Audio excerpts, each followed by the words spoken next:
libro de Nehemías. Y hay un capítulo que hoy leía que es impresionante. Yo quisiera, por favor, que si quieren seguir la lectura conmigo, en Nehemías capítulo 6. Nehemías es un hombre que el Señor utilizó muchísimo en la reconstrucción de la ciudad de Jerusalén.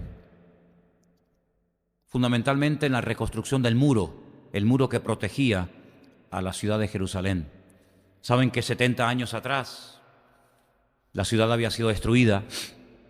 Un rey que ya hemos hablado muchas veces de él, un nombre raro y extraño, pero ya es tan conocido que ya no nos cuesta decir Nabucodonosor. Dígalo a ver. Perfecto. Ahí me costó una semana aprenderlo. Bueno, pues este señor Nabucodonosor, que era el rey de Babilonia, decide atacar la ciudad de Jerusalén. Es un imperio tremendo y la conquista.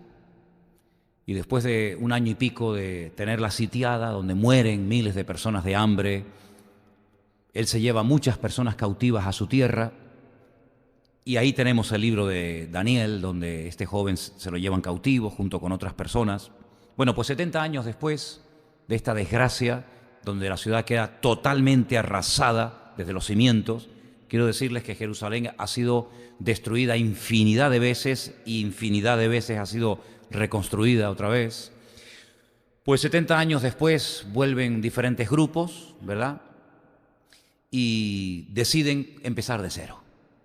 El país no es lo que era, no hay templo, no hay casas, los campos están abandonados, no hay murallas que protejan la vida de los seres humanos que viven en esa ciudad.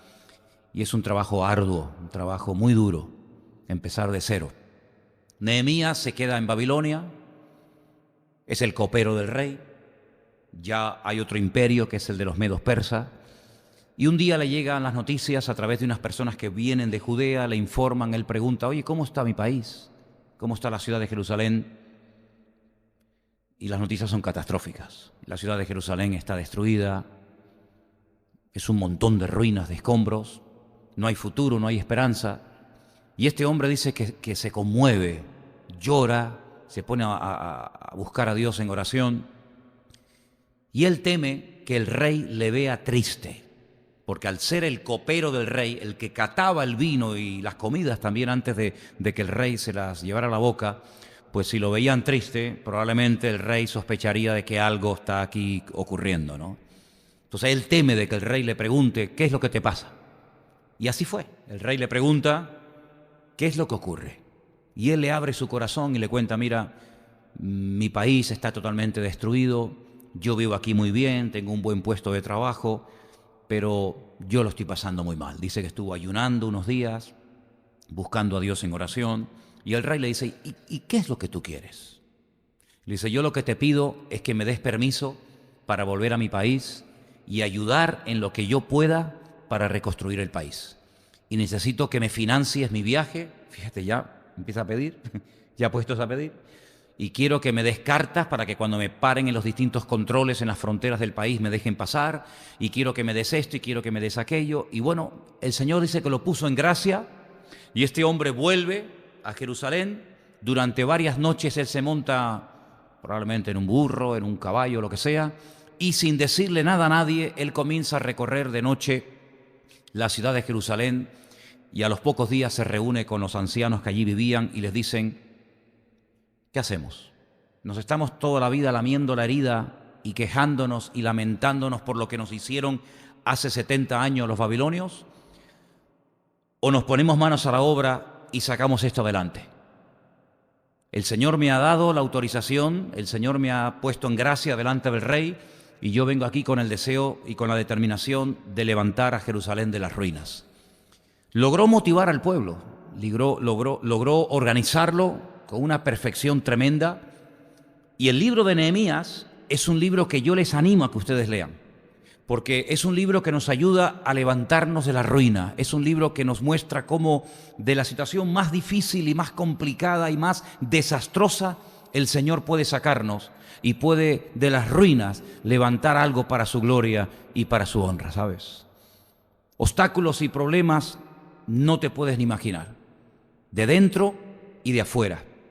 Yo he tenido la dicha, y le doy gracias al Señor que me ha permitido ver los muros de Nehemías, que no son los que actualmente rodean y protegen a la ciudad antigua de Jerusalén, pero aquellos muros que levantó el rey, este hombre Nehemías, parte de esos muros todavía están en pie, ¿eh? Parte de esos muros todavía se pueden ver. Y hermano, no es una pared de bloques, donde pásame uno, pongo el bloque, sino es una pared, es un muro anchísimo, tremendamente alto, que tenía que rodear y proteger a toda la ciudad. Y dice, si no me equivoco, y vamos a leerlo ahora, que en un plazo de 52 días, esto es un milagro, ¿eh? En un plazo de 52 días levantaron lo que 70 años no lograron conseguir. Y dice que fue todo por la mano y por la gracia del Señor. ¿Cuántos dicen amén? Ahora va pasando el tiempo, los muros se reconstruyen, la ciudad comienza a funcionar de a poquito. No son muchos los pobladores de la ciudad. Hoy he estado sumando todas las personas que volvieron y la verdad es que no era una población muy grande, pero estaban muy bien organizados, que eso es importante. Y entonces resulta de que aparece en escena otro personaje muy importante, que es el sacerdote Esdras. Y Esdras tiene un libro en la Biblia que lleva su nombre, y él se va a encargar, digamos, de la restauración espiritual del pueblo. Y Nehemías, digamos, que se va a encargar de la restauración logística, ¿no? De las murallas, de las puertas, de los cerrojos, etc. Y ambos van a trabajar juntos. Y el pueblo va a avanzar, y el pueblo va a levantar cabeza, porque cuando hay unidad y cuando se busca sinceramente al Señor, el Señor siempre responde y el Señor siempre levanta. ¿Cuánto lo creen? ¿Sí? Y en el capítulo 6, que leía esta mañana, yo quisiera leerlo entero en esta noche. Es un capítulo un poquito largo, pero yo quiero que lo leamos juntos. Porque es un capítulo donde vamos a ver cosas muy interesantes sobre lo que les acabo de comentar. Nehemías capítulo 6. Cuando oyeron Sanbalat y Tobías y Gesén el árabe y los demás de nuestros enemigos, que yo había edificado el muro y que no quedaba en él portillo, aunque hasta aquel tiempo no había puesto las hojas de las puertas, Sanbalat y Gesén enviaron a decirme: ven y reunámonos en alguna de las aldeas en el campo de Ono. Mas ellos habían pensado hacerme mal. Versículo 3. Les envié mensajeros diciendo: yo hago una gran obra y no puedo ir, porque cesaría la obra dejándola yo para ir a vosotros. Y enviaron a mí con el mismo asunto hasta 4 veces, y yo les respondí de la misma manera. Entonces Sanbalat envió a mí a su criado para decir lo mismo por 5ª vez, con una carta abierta en su mano, en la cual estaba escrito: se ha oído entre las naciones, y Jasmú lo dice, que tú y los judíos pensáis rebelaros, y que por eso edificas tú el muro, con la mira, según estas palabras, de ser tú su rey. Nada más lejos de la realidad, pero... y que has puesto profetas que proclamen acerca de ti en Jerusalén, diciendo: hay rey en Judá. Y ahora serán oídas del rey las tales palabras. Ven, por tanto, y consultemos juntos. Entonces envié yo a decirle: no hay tal cosa como dices, sino que de tu corazón tú lo inventas. Porque todos ellos nos amedrentaban diciendo: se debilitarán las manos de ellos en la obra, y no será terminada. Ahora pues, oh Dios, fortalece tú mis manos. Vine luego a la casa de Semaías, hijo de Delaía, hijo de Mehetabel, porque él estaba encerrado, el cual me dijo: reunámonos en la casa de Dios, dentro del templo, y cerremos las puertas del templo, porque vienen para matarte. Sí, esta noche vendrán a matarte. Entonces dije: ¿un hombre como yo ha de huir? ¿Y quién que fuera como yo entraría al templo para salvarse la vida? No entraré. Versículo 12. Y entendí que Dios no lo había enviado, sino que hablaba aquella profecía contra mí, porque Tobías y Sanbalat lo habían sobornado. porque fue sobornado para hacerme temer así, y que pecase, y le sirviera de mal nombre con que fuera yo infamado. Acuérdate, Dios mío, de Tobías y de Sanbalat, conforme a estas cosas que hicieron. También acuérdate de Noadías, profetisa, y de los otros profetas que procuraban infundirme miedo. Fue terminado pues el muro el día 25 del mes de Elul, en 52 días. ¿Qué les parece? 52 días. Y cuando lo oyeron todos nuestros enemigos, temieron todas las naciones que estaban alrededor de nosotros y se sintieron humillados y conocieron que por nuestro Dios había sido hecha esta obra. Asimismo, en aquellos días iban muchas cartas de los principales de Judá a Tobías, y las de Tobías venían a ellos, porque muchos en Judá se habían conjurado con él, porque era yerno de Secanías, hijo de Ara, Johanan, su hijo, había tomado por mujer a la hija de Mesulán, hijo de Berequías.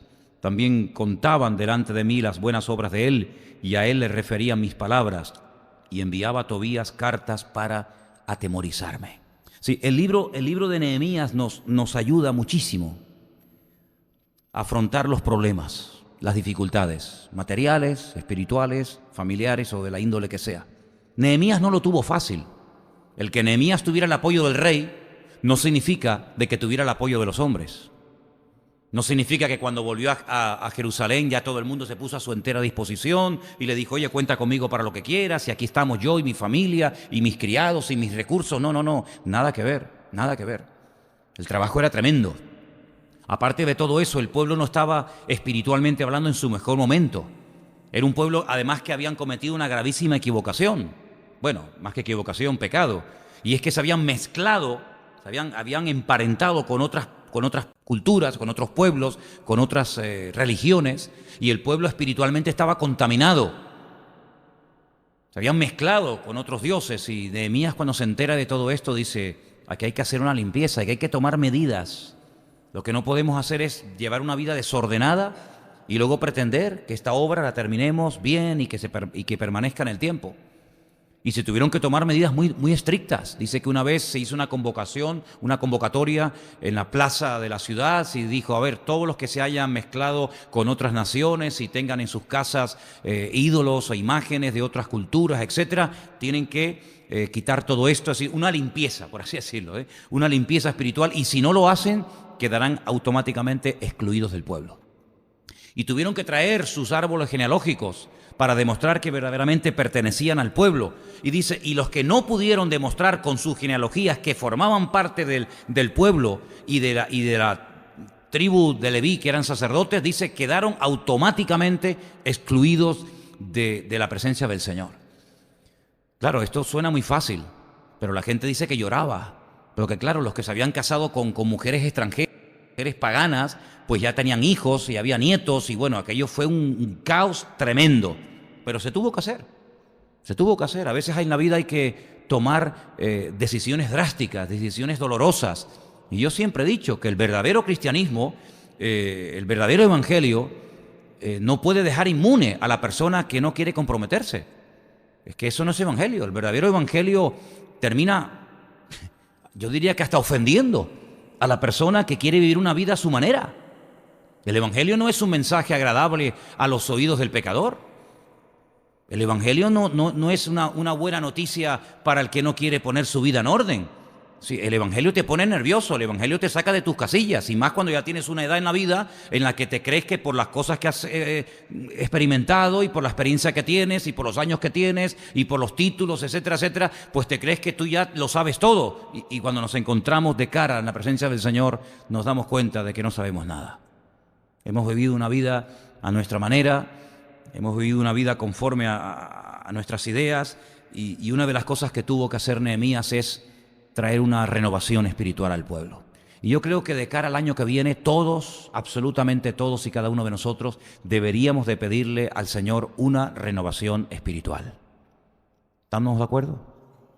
Una renovación espiritual. Renovarnos en la fe. Renovar nuestra vida de comunión con Dios. Nuestra vida de lectura, nuestro devocional de cada día. Renovarnos espiritualmente hablando, no caer en una rutina, en una monotonía, sino, oye, pídele al Señor que te renueve delante de su presencia. Oye, yo no sé cómo tú has vivido tu relación con el Señor en el 2017, pero la vas a vivir igual en el próximo año. Yo creo que tiene que haber cambios, tienes que ir a mejor, se tienen que mejorar muchos aspectos de tu vida. Si has orado poco este año, bueno, pues oye, qué lástima, pero que no vuelva a ocurrirte lo mismo en el próximo año. Si este año has leído muy poco o prácticamente nada la Escritura, oye, pues comienza a leer la Escritura. A mí me hace gracia cuando a veces hablo con algunas personas y me dicen, oye, es que he ido a estudiar a tal sitio, madre mía, y estoy aprendiendo y estoy descubriendo cosas. Digo, claro, es que eso te pasa porque no has leído la Biblia. Porque si tú leyeras la Biblia, cuando tú llegas a una escuela bíblica, a un seminario o al que sea, pues tú te das cuenta de que lo que te enseñan ratifica la fe que tienes. Pero si llegas allí y resulta que descubres un montón de cosas de Dios, del Espíritu Santo, de la misma Biblia, del Señor Jesucristo, de la segunda venida, que tú no sabías, pues hombre, esto es evidencia de que tú la Biblia poco la tocabas. Pero cuando uno es una persona que estudia, que escudriña y que conoce la Escritura, cuando yo voy a un lugar, hombre, a mí no me sorprende que me digan, oye, ¿tú sabías que el Señor Jesucristo volverá otra vez? Ah, pues mira, pues no lo sabía. Pues claro, si no lees la Biblia, ¿cómo lo vas a saber? ¿Y tú sabías que antes de que el Señor viniera va a pasar esto, esto y aquello? Entonces hay muchas personas que se llevan sorpresas cuando van a ciertos y determinados lugares y es la evidencia de que tú no eres un estudiante asiduo de la palabra. Entonces, si eso ha sido la tónica de este año, oye, estamos a puntito de empezar un año nuevo, pues lean un poquito más la Biblia. Lo dije hace muy poco tiempo, cómprense una Biblia nueva si quieren y tómense, digamos, pónganse la meta de decir, oye, me voy a leer la Biblia entera. Yo estoy seguro que muchos de ustedes, no uno, ni dos, ni tres, ni cuatro, muchos de ustedes todavía no han leído la Biblia completa. Estoy convencido de eso, convencido. Y perdóneme si estoy equivocado, pero no creo que esté equivocado. Leerse toda la Biblia completa, muchos cristianos nunca lo han hecho. Bueno, hace poco un hermano me dijo, mira, yo llevo más de 20 años congregándome y yo la primera vez que me leí la Biblia fue este año, cuando tú dijiste a primero de año que por qué no se tomaban la meta de leer 4 capítulos por día y a finales o a mediados de octubre ya la habías leído completamente. Entonces, pónganse esa meta, ¿verdad? Renovarte en tu relación con el Señor, superar obstáculos, pero obstáculos diferentes. Vamos a ver, con lo que tú has estado luchando este año, ¿vas a seguir el año que viene luchando otra vez? Entonces nunca se vence al enemigo. Claro, cuando la Biblia dice, cuando entren en la tierra prometida, tienen a los jebuseos, a los cananeos, a los heteos, a los amorreos. ¿Te das cuenta cómo son diferentes enemigos?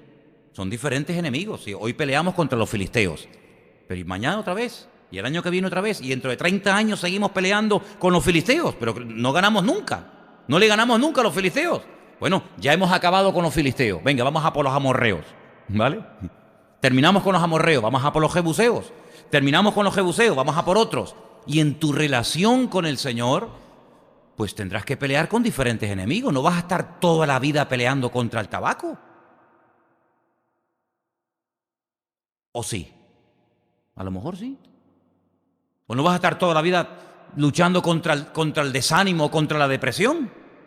¿No la vas a derrotar nunca? ¿Toda la vida la depresión te va a perseguir? Qué panorama tan patético, ¿no? ¿Toda la vida vas a luchar con tu falta de compromiso? ¿Con tu falta de lectura bíblica? No, hermanos. Gloria al Señor por lo que hemos vencido en este año. Y eso nos ha dado fuerza y el Señor lo ha utilizado para capacitarnos para que el año que viene, cuando vengan nuevos enemigos, pues estemos fortalecidos y la victoria que hemos obtenido nos haga pararnos firme contra los próximos enemigos, sabiendo que si hemos vencido, venceremos en el nombre del Señor. Aleluya. Entonces, oye, superar obstáculos. Una de las cosas que yo le estaba hablando al pastor Antonio recientemente cuando estuve con él allí en Italia, es que a mí me da la sensación, y probablemente aquí también esté pasando, probablemente, ya eso el tiempo lo confirmará, que la lista, todos en la vida, tenemos una especie de, no es algo literal, no es un papel, pero todos en la vida tenemos en la mente, en nuestra actitud, una especie de lista de prioridades. En esa lista seguramente aparece el trabajo, aparecen los hijos, la familia, aparecen muchas cosas. Pero según yo entiendo de la palabra de Dios, y creo que en esto, creo que podemos llegar a estar todos de acuerdo, yo creo que en esa lista que todos tenemos, la Biblia nos enseña que el primero en esa lista tiene que ser el Señor. ¿Digo yo o me equivoco? ¿Estoy apuntando mal? Yo creo que lo primero en nuestra vida tiene que ser el Señor. Pero claro, este concepto parece como algo tan abstracto que yo muchas veces lo he dicho, pero yo he cometido el error de no explicar muchas veces lo que significa poner al Señor en primer lugar. Porque si yo digo, ¿cuántos están de acuerdo conmigo en que el Señor tiene que ser lo primero en nuestra vida? Estoy seguro que si usted está de acuerdo diría amén, ¿sí o no? Pero bueno, eso hay que plasmarlo en hechos concretos. ¿Qué significa que Dios sea lo primero en mi vida? ¿te das cuenta? Yo creo que todo aquello que desplace al Señor y lo ponga en un segundo plano en mi vida, automáticamente está ocupando un lugar que no le corresponde.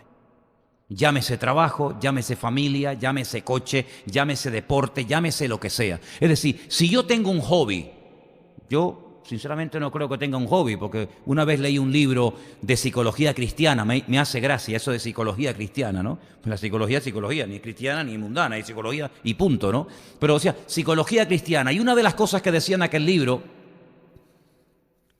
es que todos los seres humanos, todos los cristianos, tenemos que tener un hobby, un pasatiempo. Y yo me preguntaba, digo, ¿y mi hobby cuál es? Era pasear al perro, ¿no? ¿Qué hobby tengo yo? Tomarme un cortado después de la siesta, que me encanta un cortadito después de la siesta. Otros se mandaban el cortadito y otra cosa más, ¿no? Pero hay gente que tiene a lo mejor un hobby, un capricho. Yo no digo que sea malo, pero en el momento en el que haya algo en nuestra vida que desplaza mi comunión con Dios, tú tienes un problema, amigo. Ya Dios no es lo primero, aunque hoy hayas dicho amén. Ahora, nosotros vivimos un cristianismo muy diferente al cristianismo que se vivió durante siglos. Si los primeros cristianos levantaran la cabeza, se llevarían una sorpresa, porque el cristianismo que vivimos nosotros hoy en día, incluido yo, no tiene nada que ver, no tiene absolutamente nada que ver con el cristianismo de los primeros siglos. Hoy en día nuestro cristianismo es un cristianismo, oye, vamos a ver, seamos sinceros, hermanos, un cristianismo muy tranquilo, nadie nos persigue. Tenemos 2 cultos a la semana, fíjate tú, un jueves y un domingo, y a veces hay gente que no viene el jueves, o viene el jueves y después no viene el domingo, viceversa. Es un cristianismo muy extraño en ese sentido. La vida de los seres humanos, incluidos los cristianos, en el 99% de los casos gira en torno, oye, pues, a un trabajo, ¿no? Tener un trabajo, poder pagar la casa, la luz, el coche, la casa, el móvil, o lo que sea, ¿no? Los primeros cristianos, sus prioridades no eran esas, eran otras, lógicamente, ¿no? Por lo tanto, hoy en día decir poner al Señor en primer lugar en nuestra vida lo tenemos aún más difícil que los primeros cristianos. Porque los primeros cristianos sí o sí, quisieran o no, tenían que poner al Señor en primer lugar, porque es que a la vuelta de la esquina les estaba esperando un romano para clavarlo en una cruz. Si no había tiempo para hacer planes. Por eso Pablo decía, en aquellos tiempos, no hay tiempo ni para casarse, decía Pablo. Fíjate el concepto que tenía, ¿no? El que esté soltero, que siga soltero. El que esté casado, siga casado. Ya no hay tiempo para comprar, para vender. Porque ellos vivían con la idea inminente de que en cualquier momento podía venir el Señor. Nosotros no vivimos con esa realidad. Aunque decimos, no, el Señor viene pronto. Eso no te lo crees ni tú. Porque si tú supieras que el Señor viene mañana, tú no estarías ahora como estás. Si yo supiera que el Señor viene dentro de media hora, ¿sí o no?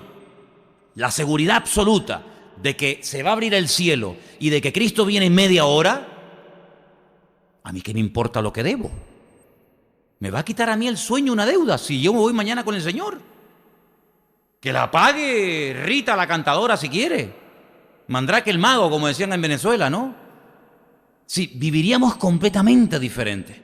Pero en el fondo de nuestro corazón, nuestra fe es una fe muchas veces muy teórica. Porque nuestras prioridades son otras. Y cuando esas prioridades ocupan el lugar de Cristo, pues perdemos los nervios, nos preocupamos, perdemos el sueño, nos ponemos nerviosos, etcétera, etcétera, ¿verdad? Pero fíjate este pequeño ejemplo que te voy a poner. Cuando Pedro, que estaba casado, ¿no dicen que Pedro fue el primer papa?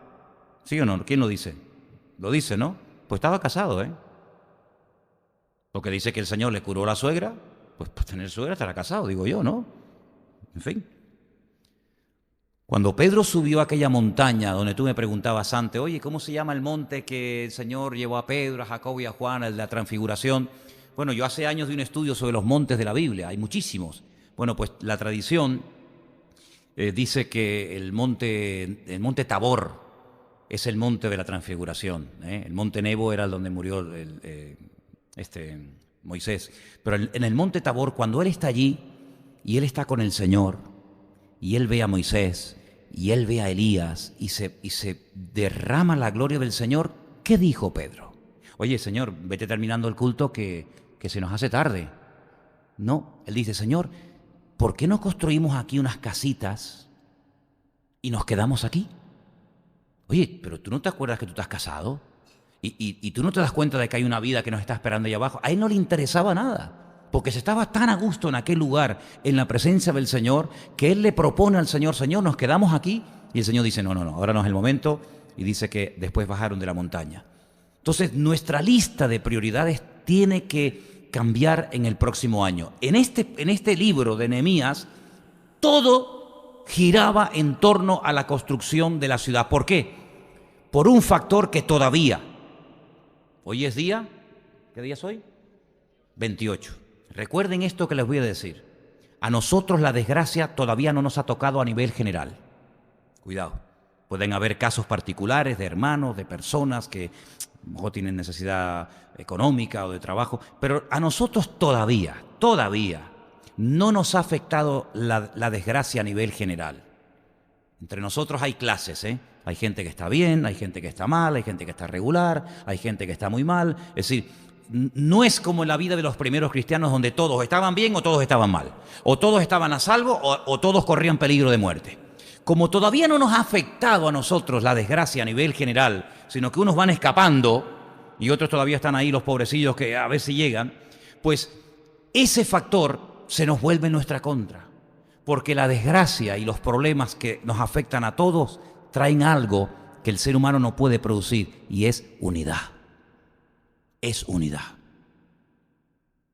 Si en esta noche entrara aquí una persona que vive debajo de un puente, que yo creo que no hay nadie, pero si en esta noche entrara de la calle a nuestra iglesia, a este culto, un mendigo, hombre o mujer, que esté en este momento durmiendo en un puente y al terminar el culto cada uno se va a su casa y esta persona se va a un puente, su cristianismo es muy diferente al cristianismo mío que voy a dormir yo esta noche en mi cama. Pero si todos en esta noche al terminar el culto no tenemos más remedio que irnos a dormir debajo de un puente, probablemente tendríamos que compartirnos un poquito de pan, o probablemente tendríamos que ponernos juntitos en una hoguera que hiciéramos, o probablemente tendríamos que compartirnos las mantas. Pero como la desgracia aún no nos ha afectado a todos, de momento, pues nuestro cristianismo es muy diferente. Pero en este caso, para mí hay un factor que es fundamental, y es que a todos les había caído la desgracia encima. Entonces, si no hay muralla, no solamente los sacerdotes, y no solamente el gobernador, que se llamaba Zorobabel, y no solamente Nehemías, y no solamente la familia de Leví o de Judá o de Zabulón se ven afectadas, sino que todos somos vulnerables. Y si a este Sanbalat y a este Tobías y a otros que eran terribles se les ocurre atacarnos, todos somos vulnerables. No es que yo estoy en mi casa protegido y sálvese quien pueda. No, cuidado. Es que tenemos que levantar la muralla lo antes posible, unirnos y trabajar constantemente, de noche y de día, en diferentes turnos, porque como nos ataquen, a todos nos matan. Y este es el gran factor que muchas veces el Señor ha utilizado para traer avivamiento a las iglesias y a las congregaciones. Cuando en una congregación o en un país se está viviendo una desgracia colectiva, automáticamente, amigo, no te queda más remedio que ser solidario. Y he visto en algunos lugares donde hay hermanos que en casa a lo mejor tienen solamente papas, no tienen nada más que papas, pero el otro hermano tiene unas lechuguitas y el otro hermano resulta que tiene unos garbancitos. Y ¿sabes qué? Yo con mis papas, tú con las lechugas y tú con tu garbanzo nos vamos a morir de hambre. Pero ¿y por qué no juntamos todo? Y entre todos hacemos un potaje y todos nos alimentamos. Ese es el gran factor que ocurre en el libro de Nehemías, que todos se vieron involucrados en una situación que les obligó, primero, a estar unidos, segundo, a estar organizados y terceros, a ser constantes en la construcción de las murallas, porque cuanto antes terminemos, antes vamos a vivir seguros y tranquilos todos y cada uno de nosotros. Amén, hermanos. Entonces Nehemías tiene una labor increíble por delante.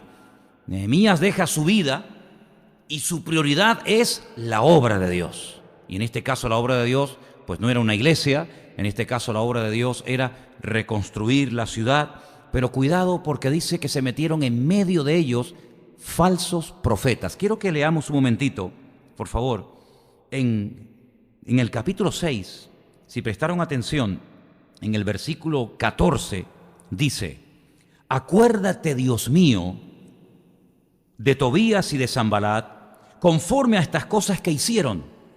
Acuérdate también de Noadías, profetisa, y de los otros profetas que procuraban infundirme miedo. Es decir, personas que, haciendo un mal uso de la palabra de Dios, en vez de transmitir ánimo y aliento al pueblo, lo que trataban era de amedrentar y de asustar y de meterle miedo al pueblo de Dios. ¿Para qué? Para que cesaran la obra, para que no siguieran trabajando, para que se desanimaran y dijeran: mira, esto es imposible construirlo, por lo tanto aceptemos la realidad de que esto no tiene remedio. Y hermanos, yo una vez les conté que la diferencia entre Satanás y el Señor, por supuesto, es abismal, pero fíjate cómo trabajan los dos. Cuando el Señor viene a nuestra vida, que puede venir cuando quiera porque tiene toda la libertad de hacerlo, amén, hermanos, Él puede probarnos, pero siempre las pruebas que el Señor manda a nuestra vida son para tu mejoramiento, para acercarte a Él, para que no bajes la guardia. Cuando te estás a lo mejor enfriando, desanimando un poco, te viene a lo mejor una sacudida, para que clames al Señor, para que busques de Dios. Siempre hay una salida. Sin embargo, Satanás es todo lo contrario. Satanás viene a asustarte. Satanás viene a decirte: mira, la casa en la que vives está ardiendo. Bueno, pues salto por la ventana. No hay ventanas. Bueno, pues abro la puerta, está trancada con llave. Bueno, llamo a los bomberos, te acaban de cortar el teléfono. Bueno, pues no sé, abro los chorros de agua, no hay agua. Es decir, es un nivel de desesperación tan terrible que incluso algunas personas que no conocen a Dios optan por quitarse la vida. Pero cuidado, hasta algunos creyentes también optan por quitarse la vida. Porque yo les quiero recordar que en el grupo íntimo del Señor Jesucristo hubo un hombre que vio milagros que tú y yo nunca veremos. Hubo un hombre que escuchó la voz audible del Señor Jesucristo y estuvo con Él 3 años enteros de día y de noche. Y al final terminó suicidándose. ¿Y saben de quién estoy hablando? ¿Sí o no? De Judas. ¿Y cómo es posible que un hombre que haya oído hablar al Señor, que lo haya visto caminar por encima de las aguas, que haya visto milagros alucinantes, que haya visto lo que tú y yo jamás en la vida veremos, termine quitándose la vida? Bueno, pues cuando nos separamos del Señor y bajamos la guardia y le damos lugar al desánimo y a la duda y a la depresión y hacemos más caso a lo que dice el mundo y a lo que dicen las noticias y a lo que dice el diablo que a lo que dice el Señor, te termina ahogando la fe, te termina viendo todo tan oscuro y tan ténebre. Y quiero recordarles que no solamente en el libro de Nehemías vemos que ese es un intento constantemente del enemigo tratando de infiltrarse en la mentalidad y en la forma de vida del pueblo, sino que cuando el mismísimo rey David, tiempo más tarde evidentemente, llegó al campamento, pues dice la Biblia que estaba todo el mundo atemorizado, estaba todo el mundo asustado. ¿Pero qué pasa? No es que hay uno. ¿Cómo que hay uno? Sí, hay un tal Goliat que lleva 40 días. Es increíble, ¿no? 40 días metiéndonos miedo. Claro, el primer día tal vez no se le hizo mucho caso, pero después de 40 días, sí, abarcó toda la información del pueblo y terminó asustando hasta el mismísimo rey. Y la Biblia nos enseña que nadie se atrevía a ir a pelear contra uno. Pero bueno, que es uno. Sí, pero es uno muy potente. Pero ustedes son muchos. Él puede ser muy grande, puede ser muy poderoso, pero no deja de ser uno. Nosotros somos miles, ¿sí? Y al final optaron por rendirse hasta que llegó David con una mentalidad, con un espíritu diferente. Algunos dirían, es que era muy optimista. Bueno, yo creo que no solamente era una persona con un optimismo tremendo, sino que era una persona que marcaba una diferencia porque tenía un Dios diferente y porque tenía una fe diferente al resto del pueblo que estaba allí. ¿Cuántos dicen amén? Y dice la Biblia, yo voy a ir a pelear contra él. Porque este hombre viene, sí, con sus armas, pero es que yo conozco a un Dios que es mucho más poderoso que todas las armas de este hombre juntas. Yo voy a ir en el nombre. Y dice, bueno, pero ¿qué arma es esa? ¿Qué tipo de arma es esa? Voy en el nombre de Dios. ¿Pero eso qué arma es esa? Dice, yo voy a ir. Y comienza a decir cosas tremendas. Mira, estos falsos profetas que hemos mencionado aquí esta noche, dice que trataban de infundir desaliento, desánimo en el pueblo. Bueno, pues él comienza a proferir palabras de fe. Hoy te cortaré la cabeza, le daré tu carne a las aves del cielo, todo Israel sabrá que hay Dios en Israel. Es decir, cosas que no han ocurrido, pero él comienza a sembrar fe. Él comienza con sus palabras a cambiar la atmósfera. Y entonces dice, bueno, pues yo me voy. Y lo venció. ¿Por qué? Porque confiaba en el poder de su Dios. Ahora, yo sé que hoy en día no hay un gigante Goliat, pero hermanos, es que vivimos en una sociedad donde hay un montón de gigantes. Pero uno dice, bueno, ¿y entonces la opción cuál es? La del pueblo, escondernos en las tiendas y lamentarnos y quejarnos y pobre de mí que no sirvo para nada o decir, no, yo tengo un Dios que es más grande que este problema. Yo tengo un Dios que es mucho más poderoso que esta situación terrible, pero mira, ¿sabes una cosa? Cuanto más terrible sea, mejor va a ser el milagro.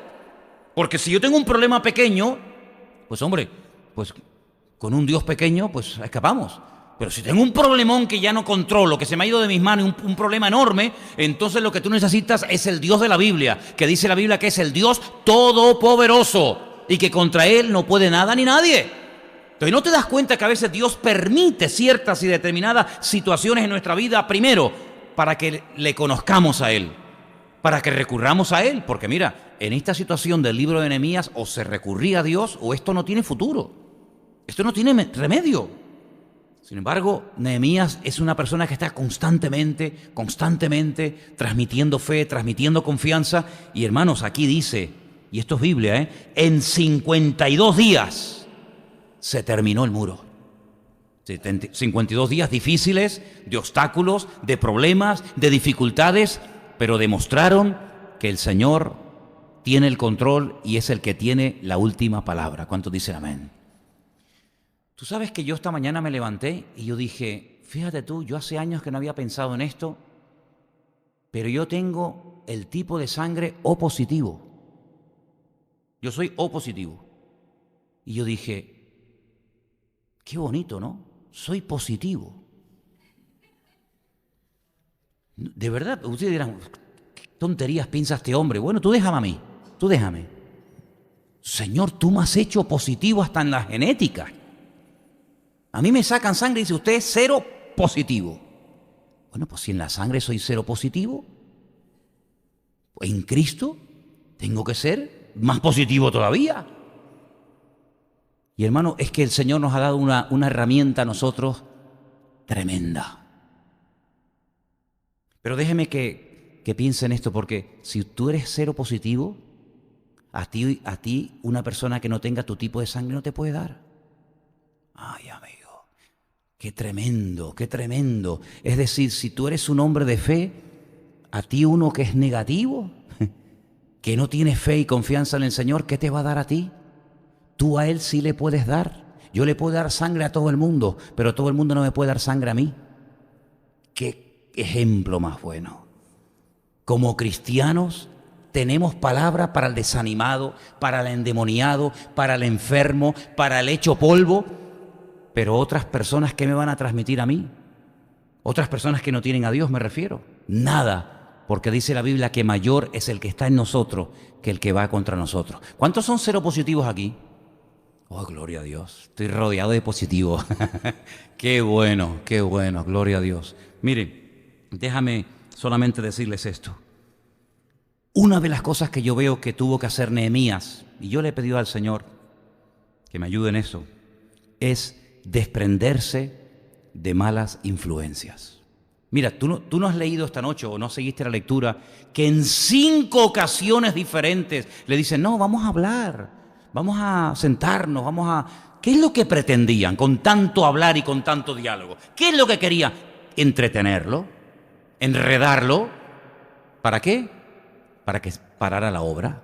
Al final, como vieron que con 4 veces no pudieron, le mandan una carta una 5ª vez y él al final dice, es que yo estoy haciendo la obra de Dios, que yo no estoy construyéndome una casita en el campo para pasar mis últimos días feliz, que yo estoy construyendo la obra de Dios, y la obra de Dios yo no lo voy a detener por pasarme una mañana hablando contigo. Además, ¿hablar contigo de qué? Entonces cambiaron la estrategia y le dijeron, no, vamos a reunirnos en la casa del Señor. Ya están como espiritualizando la cosa, ¿no? Vamos a reunirnos en la casa del Señor y cerremos las puertas para que nadie nos moleste. Y dice que el Señor le mostró y le reveló que lo que querían era encerrarlo y matarlo. Mira, si algo necesitamos los cristianos del siglo XXI urgentemente, es discernimiento espiritual. Porque van a venir muchas ofertas, pero yo no me fío de ninguna oferta que el mundo me haga. Ninguna. Tengo una cosa tan buena, vengo a ofrecerte algo tan maravilloso. Y si es tan maravilloso, ¿por qué me la das a mí? ¿Por qué no te la quedas tú, si es tan maravillosa? Desconfíen de esos que vienen a ofrecerte cosas tan bonitas, que si fueran tan bonitas y tan buenas, al último tonto que se la ofrecerían sería a ti. ¿No te das cuenta? El diablo es un ser egoísta por naturaleza. Y cuando alguien te da algo, muy difícilmente te va a dar algo que a ellos no les gustaría tener. Y tienes que pedirle al Señor discernimiento. ¿Sabes por qué? Porque muchas veces lo que quieren es distraerte, despistarte, sembrar falsas expectativas. ¿No dije eso en el retiro que tuvimos el año pasado, este año? Falsas expectativas. Enamorarte de cosas que al fin y al cabo no sirven para nada, que te roban tiempo, que te roban energía, que al final del camino dices, esto no me ha servido de nada. Mira, si tienes que ilusionarte con algo, con alguien, ilusiónate con el Señor. Y quiero terminar diciendo algo. Si tienes dudas, ¿será esto de Dios? ¿No será de Dios? ¿Será esto el descubrimiento del siglo o será esto un desastre? Pregunta, infórmate, no tengas miedo. ¿Para qué están los pastores? Para pastorear, para ayudarles a ustedes. ¿Para qué están los pastores? Para decir, mira hermano, vamos a orar, vamos a ver si verdaderamente ese trabajo que te han ofrecido es de Dios o va a ser un desastre y al final vas a perder tiempo y dinero. Y oramos juntos y buscamos la voluntad de Dios. ¿O es que no hacían eso los cristianos en los tiempos apostólicos, en los tiempos de la iglesia primitiva? Claro, y se reunían y oraban y consultaban y buscaban palabra de Dios. Y a veces tenían que esperar días hasta que el Señor hablaba y hasta que el Señor verdaderamente revelaba cuál era su verdadera voluntad. Pues hagamos nosotros lo mismo, porque vivimos en unos tiempos donde el enemigo está empeñado en entretenerte. Y ya no tenemos ni tiempo ni edad para estar con jueguecitos, sino que nuestra prioridad única y exclusivamente tiene que ser servir y agradar a nuestro Dios. ¿Cuántos dicen amén? ¿Estamos de acuerdo? Cierra tus ojos ahí donde estás, hermano.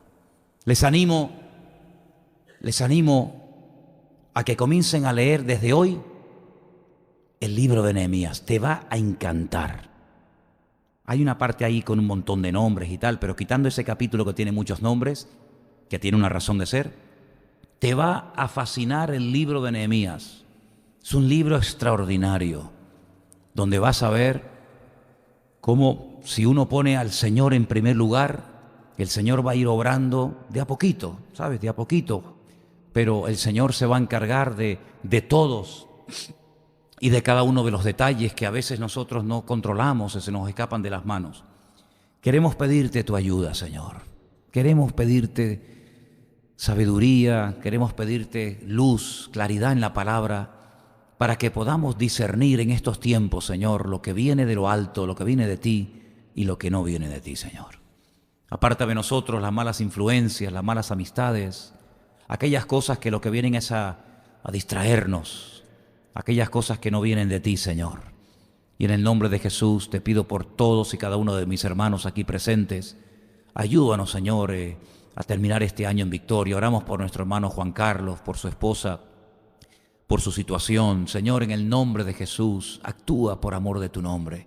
Para ti no hay nada imposible, Señor. Te pido que hagas un milagro. Para ti no es nada complicado hacer un milagro, Señor. Provee algo tan necesario en la vida como un trabajo, Señor. Oramos para que tú proveas de buenos trabajos a los hermanos y hermanas que tanto lo necesitan, Señor. Te pido en el nombre de Jesús que podamos terminar este año escuchando testimonios de personas entre nosotros que han conseguido ese trabajo tan anhelado, Señor, que por tanto tiempo te habían pedido y todavía no lo habían visto, Señor. Gracias te damos, Señor, porque vamos a poder terminar este año en victoria, sobre todo habiéndote conocido a ti, que es lo más importante y grandioso de la vida, Dios mío. Te doy muchas gracias por esta oportunidad que nos das en esta noche de poder estar aquí juntos, reunidos en tu presencia, Señor. Yo quisiera, queridos hermanos, que en esta tarde, siendo hoy el último jueves del año, el último culto, a mí me gustaría pedirles algo que no solemos hacer. Y es que por favor ahí se junten 3 o 4 o 5 hermanos y oren los unos por los otros. Tómense de la mano, levántense, desen la vuelta. 3 o 4 hermanos, mira aquí el grupito con Luis. Ahí, hermanos, por favor, pónganse de pie. Pero no se queden sueltos. Los que están ahí arriba, pónganse a orar también ustedes. Quiero que ores por la persona que está a tu lado. Bendígalo. Hemos oído la petición de nuestro hermano Juan Carlos y su esposa, pero todos y cada uno de nosotros también tenemos necesidades y peticiones. Yo quiero que en este momento, por favor, en cada grupo se pongan a orar. Que en este último jueves del año, Señor, así tomados, cogidos de la mano, como estamos en este momento, pedimos que tú nos bendigas. Pedimos, Señor, que tú nos prosperes. Tu palabra nos enseña que tú quieres lo mejor para tu pueblo. Y yo pido que en este momento, Señor, tú te glorifiques. Tú toques, Señor, esos corazones que necesitan esa sanidad, que necesitan esa palabra de aliento y de ánimo. Señor, que salgamos en esta noche de aquí totalmente renovados y bendecidos de tu presencia, Señor. Alabado sea tu nombre. Quiero pedirle a Priscila, allí al fondo, que nos dirija en oración. Quiero pedirle también a Santiago, a Cordy. Diríjanos en oración ustedes 3 hermanos en este momento. Aleluya.